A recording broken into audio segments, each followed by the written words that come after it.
સહિત દેશભરના વાતાવરણમાં પલટો જોવા મળી રહ્યો છે ત્યારે એમપીના દેવાસ શહેરમાં ગાજવીજ સાથે ભારે વરસાદ અને કરા પડ્યા છે। દેવાસમાં અચાનક હવામાન પલટો આવ્યો હતો અને શહેરમાં વટાણાના દાણા જેટલા કરા પણ પડ્યા હતા। વરસાદ પહેલા ભારે પવન અને વાવાઝોડું સર્જાયું હતું। પવનની ગતિ એટલી વધુ હતી કે ઘણા વિસ્તારોમાં વીજ પુરવઠો પણ ખોરવાઈ ગયો હતો। ઘણા વિસ્તારોમાં વાયર તૂટવા અને ફોલ્ટને કારણે કલાકો સુધી વીજળી પણ ખોરવાઈ ગઈ હતી। अन्य समाचार पर नजर करिए तो आज धोरण 12 विज्ञान सामान्य प्रवाहનું परिणाम जाहिर થશે। સવારે 10:30 કલાકે પરિણામ જાહેર થશે તેમજ જીએસઈબીની વેબસાઇટ પર આ પરિણામ જાહેર થશે। ધોરણ 12 અને ગુજકેટનું પરિણામ જાહેર થશે। www.gseb.org પર આ પરિણામ જાહેર થશે। ધોરણ 12નું પરિણામ આજે જાહેર થવાનું છે અને સવારે 10:30 કલાકે પરિણામ જાહેર થશે।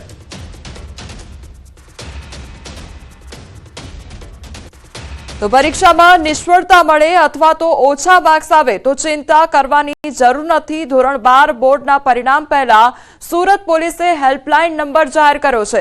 સુરત પોલીસની ટોલ ફ્રી સેવા પર કોલ કરશો તો પોલીસ મદદ કરશે। પરીક્ષાના પરિણામને લઈ ડિપ્રેશનમાં ન આવવા શહેર પોલીસની અપીલ કરવામાં આવી છે। મિત્ર અથવા તો કોઈ પરિવારનો સભ્ય આ પ્રમાણે ડિપ્રેશનમાં હોય તો તાત્કાલિક ટોલ ફ્રી નંબર પર કોલ કરવા માટે અપીલ કરી છે। 100 નંબર ટોલ ફ્રી નંબર અથવા તો હેલ્પલાઇન નંબર પર સંપર્ક કરવા શહેર પોલીસ દ્વારા વિનંતી કરવામાં આવી છે।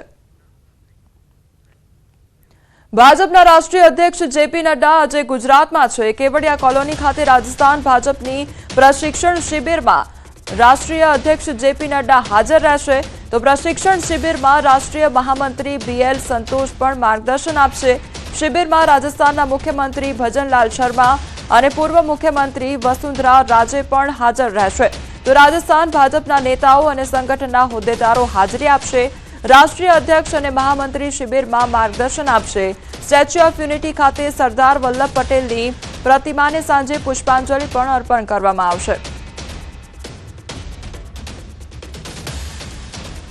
રાજકોટના કોરાટ ચોક નજીક ટ્રક અડફેટે સાસુ વહુના મોત નીપજ્યા હોવાનો મામલો સામે આવ્યો છે। ટ્રક ચાલકે ટુ વ્હીલર પર જઈ રહેલા સાસુ વહુને અડફેટે લીધા હતા।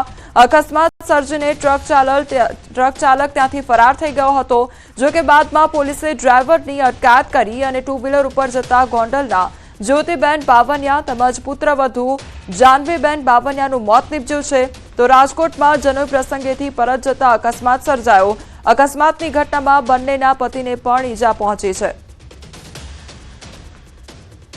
તો અકસ્માતની આ ઘટના સામે આવી છે જેમાં ટ્રક ચાલક દ્વારા ટુ વ્હીલરને અડફેટે લેવામાં આવ્યું હતું જેમાં બેના મોત નીપજ્યા છે। પુત્રવધુ તેમજ સાસુનું મોત નીપજ્યું છે અને જે ટ્રક ચાલક હતો તે અકસ્માત સર્જીને ત્યાંથી ફરાર થઈ ગયો હતો।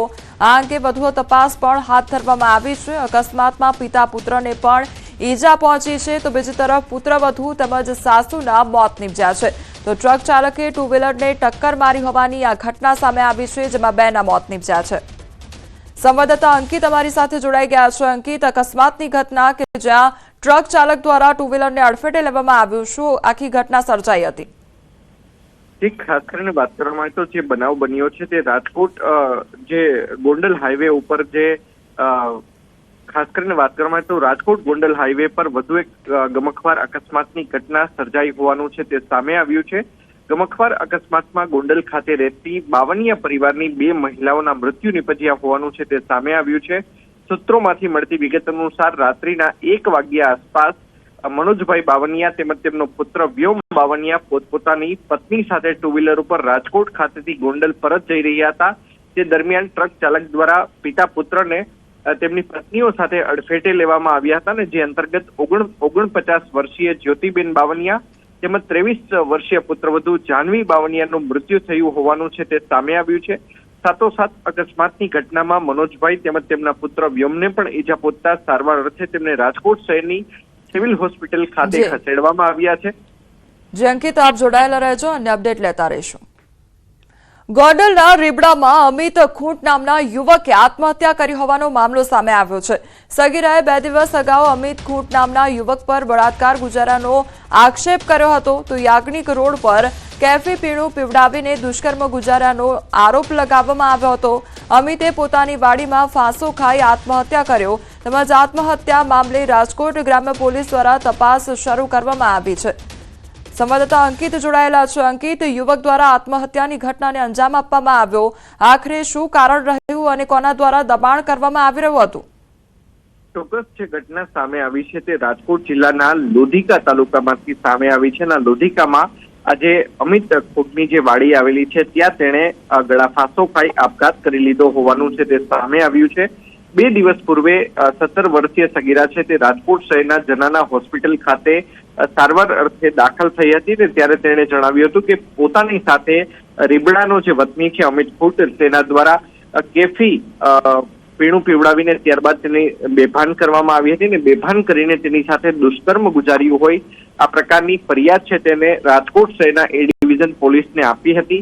એ ડિવિઝન પોલીસ દ્વારા જે સગીરા છે તેના પરિવારજનોનો સંપર્ક પણ સાધવામાં આવ્યો હતો. જો કે પરિવારજનોએ આ મામલે કોઈ પણ જાતનો ડિગ્રી સાથે લેવા દેવા ન હોય જેથી પોતાને ફરિયાદ ન નોંધાવી હોવાનું જણાવ્યું હતું. ત્યારે છેલ્લા 2 દિવસથી અમિત ખૂંટ છે તે ફરાર હતો ને આજે વહેલી સવારે તે વાડીમાંથી પોતે ગળાફાંસો ખાઈ લીધેલી હાલતમાં તે મળી આવ્યો છે. જે અંકિત, સમગ્ર માહિતી બદલ આપનો આભાર. વડોદરામાં ફરી એક વખત રફતારનો કહેર સામે આવ્યો. ટ્રાવેલ્સ ચાલકે બાઇક સવારને અડફેટે લીધો. વડોદરામાં રફતારનો કહેર જાણે કે અટકવાનું નામ નથી લઈ રહ્યો. થોડા સમય પહેલા જ રક્ષિત ચોરસિયા હિટ એન્ડ રન કેસે સમગ્ર ગુજરાતમાં ચકચાર મચાવી ત્યારે ફરી એક વખત શહેરના ખિસકોલી સર્કલ નજીક હિટ એન્ડ રનની ઘટના સીસીટીવીમાં કેદ થઈ. વડોદરા શહેરના ખિસકોલી સર્કલ નજીક મોડી રાત્રે ખાનગી ટ્રાવેલ્સ ચાલકે બાઇક સવારને અડફેટે લીધો. સમગ્ર ઘટના નજીકના સીસીટીવીમાં કેદ થઈ.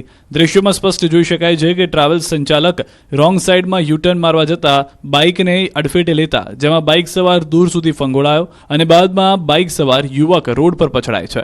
અકસ્માતમાં બાઇક સવારને ગંભીર ઈજા પહોંચતા તેને સારવાર માટે ખસેડાયો પરંતુ તેનો જીવ ન બચી શક્યો. પોલીસ તપાસમાં સામે આવ્યું છે કે મૃતક બાઇક ચાલક મિકેનિકલ એન્જિનિયરિંગનો વિદ્યાર્થી હતો. અકસ્માતને અંજામ આપી ટ્રાવેલ્સ સંચાલક ત્યાંથી ફરાર થઈ ગયો.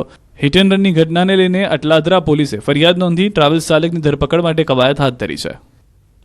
પંચમહાલના હાલોલમાં ખાલી મકાનમાં આગ લાગવાની ઘટના બની તો કરીમ કોલોની વિસ્તારમાં ખાલી મકાનમાં આગ લાગી. 2 રહેણાંક મકાનની વચ્ચે પ્લાસ્ટિકના ફ્રૂટના ખાલી કેરેટનો જથ્થો મૂકી રાખવામાં આવ્યો હતો અને એ જથ્થામાં આગ લાગવાની ઘટના બની હતી. તો મકાનમાં આગ લાગવાની ઘટનાની જાણ થતાં જ આજુબાજુના રહેણાંક વિસ્તારના લોકો મોટી સંખ્યામાં એકત્રિત થઈ ગયા હતા. બીજી તરફ આગ લાગવાની ઘટનાની જાણ થતાં જ હાલોલ ફાયર વિભાગની 2 ટીમ ઘટનાસ્થળે પહોંચીને આગ પર કાબુ મેળવ્યો હતો. જામનગરમાં રખડતા ઢોરે વૃદ્ધને અડફેટે લીધા. સમગ્ર ઘટના સીસીટીવીમાં કેદ થઈ. જામનગર શહેરમાં